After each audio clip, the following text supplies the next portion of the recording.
দেশের থেকে বিদেশেও যাচ্ছে, এখানে বোম্বে হয়ে বিদেশেও যাচ্ছে, বিদেশে ইসরায়েল পর্যন্ত এই লিচু চলে যাচ্ছে।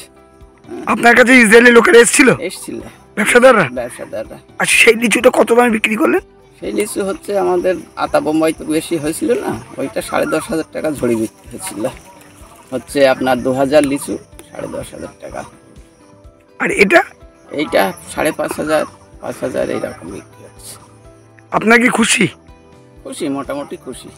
অন্যবারের থেকে এবার খুশি, যেহেতু এটা বায়োপেস্টিসাইড দিয়ে তৈরি করা হচ্ছে, তো যার জন্য চাহিদাটা বেশি। আর মূলত আর কোথায় কোথায় যায়? মূলত হচ্ছে ও কলকাতার থেকে ওখানে সাপ্লাই যায়, ওখানে দিল্লি যাচ্ছে, শিলিগুড়ি যাচ্ছে, শিলিগুড়ি থেকে আসাম যাচ্ছে, বহুত জায়গায় মানে দেশের প্রত্যেকটা জায়গায় যাচ্ছে? প্রত্যেকটা জায়গায় যাচ্ছে। এই মাছদের লিচু কি আপনাদের বিখ্যাত? মাছ দেওয়ার লিচু সব থেকে বিখ্যাত লিচু।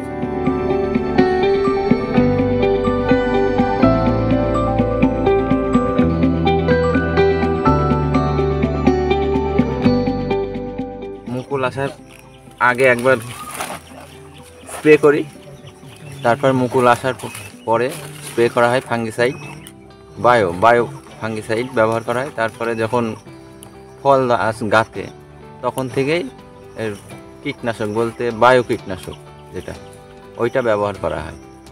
এদের লাভটা কি হচ্ছে? এতে তো এমনি কীটনাশক ব্যবহার করার থেকে বায়ো ব্যবহার করলে এতে দেখছি ফলন বেশি হচ্ছে।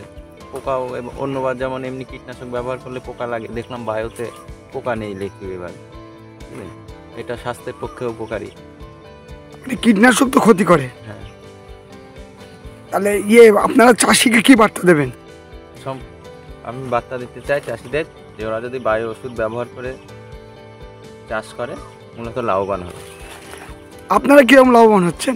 লাভবান বলতে অন্যবার তো লিচুর বাজার পাওয়া যায় না, লিচু হয়তো 2,500 2,000 লিচুর দাম 3,000 টাকা বিক্রি হয়, কিন্তু এবার 5,000-এর উপরে বিক্রি হচ্ছে, তাতে এবছরে ভালোই।